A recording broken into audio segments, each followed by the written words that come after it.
క్లిష్టమైన పజిల్స్ని సాల్వ్ చేయగల ఏఐని ఎలా తయారు చేస్తారు? ఈరోజు మనం దాని గురించే మాట్లాడుకోబోతున్నాం.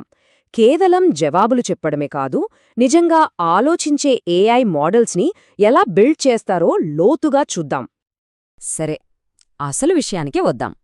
ఒక ఏఐకి జవాబు తెలియడం ఒక ఎత్తైతే, ఆ జవాబుని ఎలా కనుక్కోవాలి అని తెలియడం మరో ఎత్తు. ఆ రెండిటి మధ్య ఉన్న తేడా ఏంటో ముందుగా అర్థం చేసుకుందాం. ఇక్కడే అసలు మ్యాటరుంది. అదే రీజనింగ్ మోడల్. ఇది ఎలా ఉంటుందంటే, మనం లెక్కల పరీక్షలో జవాబు మాత్రమే కాకుండా స్టెప్ బై స్టెప్ ఎలా చేశామో కూడా రాస్తాం కదా, అచ్చం అలాగే. ఈ మోడల్ కేవలం ఫైనల్ ఆన్సర్ ఇవ్వదు, తన ఆలోచనా విధానాన్ని కూడా మనకు చూపిస్తుంది. చూడటానికి ఈ తేడా చాలా చిన్నదిగా అనిపించొచ్చు, కానీ ఇది చాలా పవర్ఫుల్. ఒక ఏఐ కేవలం ఏమిటి అని చెప్పకుండా ఎలా, ఎందుకు అని కూడా వివరించగలిగితే అప్పుడు దానిపై మనకు నమ్మకం కూడా పెరుగుతుంది గదా. దీన్ని ఒక ఫార్ములా 1 రేస్ కార్లా ఊహించుకోండి. రేస్ ట్రాక్ మీద అదరగొడుతుంది, కాని అదే కారుని సిటీలో కిరాణా షాప్కి తీసుకెళ్లాలంటే అంత ఈజీ కాదు. అలాగే ఈ రీజనింగ్ మోడల్స్ కూడా చాలా క్లిష్టమైన పనులకు మాత్రమే పర్ఫెక్ట్గా సెట్ అవుతాయి. సరే, ఈ థియరీ అంతా పక్కన పెట్టి ప్రాక్టికల్గా ఇది ఎలా వర్క్ అవుతుందో చూద్దాం. డీప్ సీక్ R1 అనే ఒక మోడల్ కథను తీసుకుని ఈ ఆలోచించే మషీన్ని అసలు ఎలా తయారు చేశారో తెలుసుకుందాం. ఇదేదో ఒక్క రాత్రిలో జరిగిన మ్యాజిక్ కాదు. డీప్ సీక్ టీం వాళ్ల ఏఐని ఒకదాని తర్వాత ఒకటి స్టెప్ బై స్టెప్ బిల్డ్ చేసుకుంటూ, ఇంప్రూవ్ చేసుకుంటూ వచ్చారు. ప్రతి కొత్త వర్షన్ పాతదానికంటే బెటర్ అన్నమాట. ఈ మొత్తం ప్రాసెస్ చూడండి. వాళ్ళు ఒక బేసిక్ మోడల్తో స్టార్ట్ చేసి దానికి ట్రైనింగ్ ఇస్తూ ప్రతి స్టేజ్లోనూ దాని ఆలోచన శక్తిని పెంచుకుంటూ వెళ్లారు. ఇదొక అద్భుతమైన బిల్డింగ్ ప్లాన్ అనే చెప్పాలి. మరి ఇంత పవర్ఫుల్ మోడల్ను తయారు చేయడానికి వాళ్ళు వాడిన సీక్రెట్ టెక్నిక్స్ ఏంటి? దాని వెనకున్న ఆ 4 కీలకమైన స్ట్రాటజీసేంటో ఇప్పుడు ఒక్కొక్కటిగా చూద్దాం. ఇది ఒక రకమైన కోల్డ్ స్టార్ట్ ఎక్స్పెరిమెంట్. అంటే దానికి ఎలాంటి ఎగ్జాంపుల్స్ చూపించకుండా కేవలం ఇది కరెక్ట్, ఇది తప్పు అని చెబుతూ ఒక ఏఐకి 0 నుండి లాజిక్ నేర్పించగలమా అని టెస్ట్ చేశారన్నమాట. అక్కడే రీసెర్చర్స్కి ఒక ఆహా మూమెంట్ ఎదురైంది. చాలా ఆశ్చర్యంగా ఆ మోడల్ తనంతట తానే లాజికల్ స్టెప్స్ని జనరేట్ చేయడం స్టార్ట్ చేసింది. అసలు దానికి ఆ స్కిల్ని డైరెక్ట్గా నేర్పించకపోయినా సరే.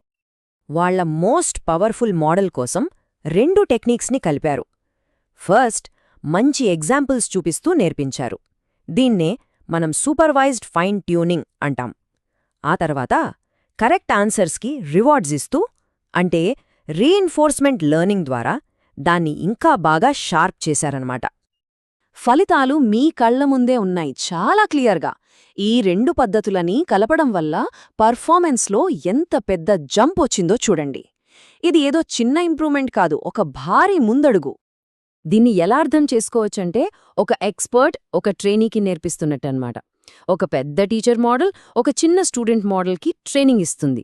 నాలెడ్జ్ని కాంపాక్ట్ రూపంలో పాస్ చేయడమే ఇక్కడ గోల్. ఇక్కడ అసలు ట్విస్ట్ ఏంటంటే, ఈ టీచర్ స్టూడెంట్ మెథడ్లో ట్రైన్ అయిన చిన్న మోడల్ దానికంటే ఎన్నో రెట్లు పెద్దదైన మోడల్ను కూడా ఓడించేసింది. దీన్ని బట్టి తెలివికి సైజుతో సంబంధం లేదని ప్రూవ్ అయింది కదా. ఇదొక ఇంట్రెస్టింగ్ టెక్నిక్. ఇది మోడల్ని మార్చదు, కాని మనం దాన్ని వాడే విధానాన్ని మారుస్తుంది. సింపుల్గా చెప్పాలంటే, ఒక కష్టమైన ప్రాబ్లంని సాల్వ్ చేయడానికి మనం కొంచెం ఎక్కువ టైం తీసుకుంటాం కదా, అచ్చం అలాగే అనమాట. ఈ ఒక్క చిన్న కమాండ్ ఇవ్వగానే మోడల్ తన ఆలోచనా విధానాన్ని స్టెప్ బై స్టెప్ చూపించడం స్టార్ట్ చేస్తుంది. చాలాసార్లు దీనివల్ల ఇంకా కరెక్ట్ ఆన్సర్ వస్తుంది. సరే, ఈ టెక్నిక్స్ అన్నీ చూసాం, కానీ అసలు పాయింట్ ఏంటి? ఇదంతా మనకు ఎందుకు ముఖ్యం? ఈ టెక్నాలజీ ఫ్యూచర్ ఏంటి? దీనికి ఎంత ఖర్చవుతుంది? ఆ విషయాలిప్పుడు చూద్దాం. సాధారణంగా ఇలాంటి హై ఎండ్ ఏఐ రీసెర్చ్ చెయ్యాలంటే మిలియన్ల డాలర్స్ ఖర్చవుతుంది.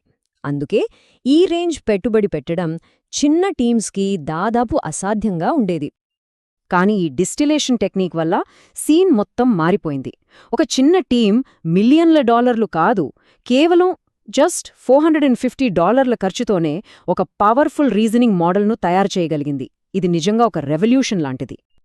ఈ మార్పు కేవలం ఖర్చు విషయంలోనే కాదు, ట్రైనింగ్ మెథడ్స్లో కూడా వస్తుంది. ఫర్ ఎగ్జాంపుల్, జర్నీ లెర్నింగ్ అనే ఈ కొత్త ఐడియా చూడండి. ఇది ఏఐకి కరెక్ట్ ఆన్సర్, ఏంటి అని చెప్పడమే కాదు, రాంగ్ ఆన్సర్స్ ఎందుకు రాంగ్ అని కూడా నేర్పిస్తుంది. ఇది మనల్ని ఒక ఇంట్రెస్టింగ్ ఫైనల్ థాట్తో వదిలేస్తుంది. ఏంటంటే, ఏఐ నిజంగా ఇంకా స్మార్ట్ అవ్వాలంటే సరైన సమాధానాలు కనుక్కోవడం మాత్రమే కాదు, బహుశా తప్పుల నుండి నేర్చుకోవడం కూడా చాలా అవసరమేమో.